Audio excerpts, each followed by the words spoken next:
Alright, in this video we're going to look at some examples from more continuity problems. We'll start here with example 1, which says show that this polynomial has a root somewhere in the interval between -1 and 2 by using the intermediate value theorem. And you see the intermediate value theorem above, which says that a function that's continuous on a closed interval takes on every value between f of a and f of b, and we're going to use that here. In order for this function to have a root, that means we need to find some value, or there needs to be some value in this interval that's equal to 0. And so to show that this has a root using the intermediate value theorem, I'm just going to use the endpoints here. I'm going to find, actually my function is p here, so we're looking for p of c to be equal to 0. So first I find the value of p of -1. I go ahead and substitute -1 into this function. And the value of that is going to be, let's see, -2 minus 5, that's -7, plus 10 plus 5, that's going to be positive 8. And then I'm going to find the value of this function at 2. So I substitute 2 in there. Let's see, that's 16 minus 20. That's -4 minus 21. This ends up being -19.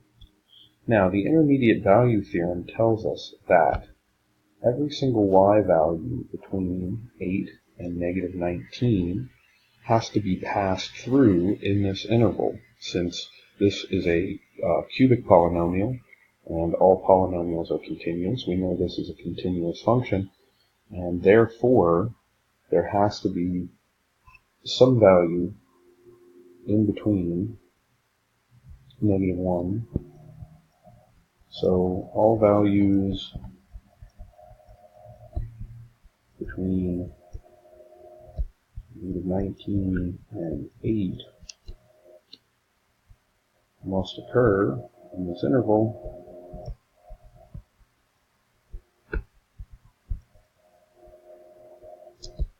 0 is one of those, so there must be a root.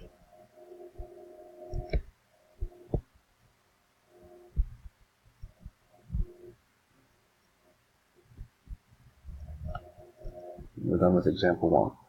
Example 2 comes from the 2014 AP Calculus AB exam. There's this data table talking about a train running back and forth on the east-west section of railroad track. Do the data in the table support the conclusion that train A's velocity is -100 meters per minute at some time t, with t between 5 and 8? Give a reason for your answer. So I'm looking at this table right here, between 5 and 8.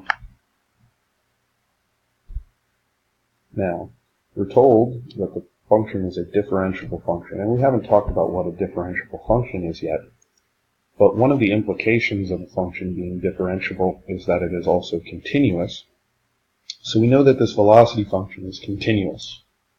So since b sub a of t is continuous,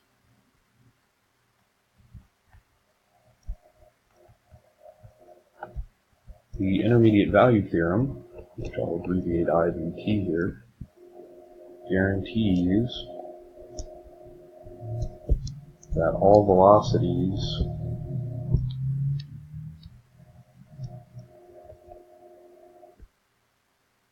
between -120 and 40 are achieved in the time interval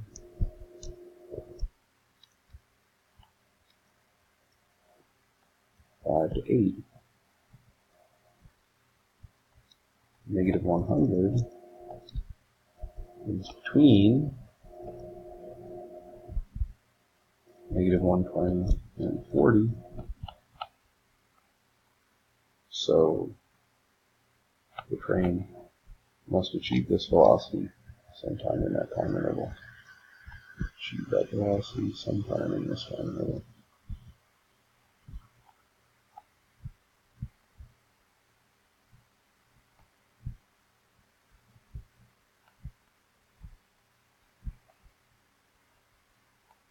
Alright.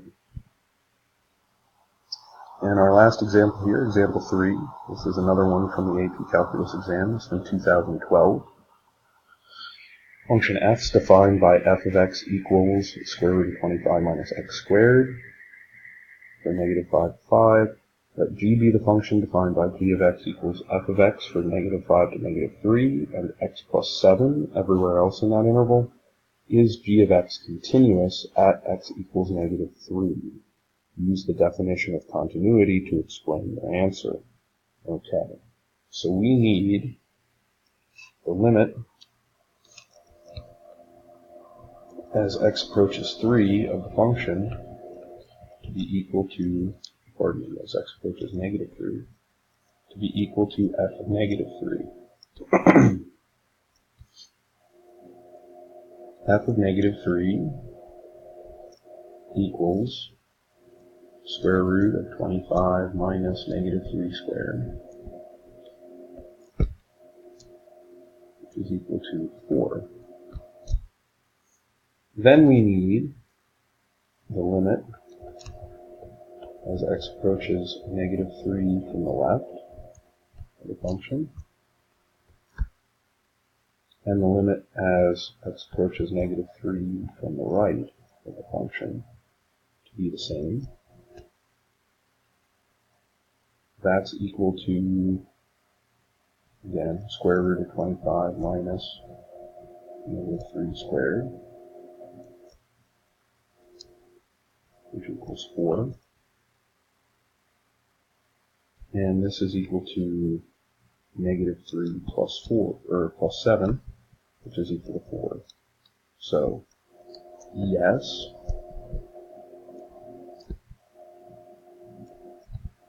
because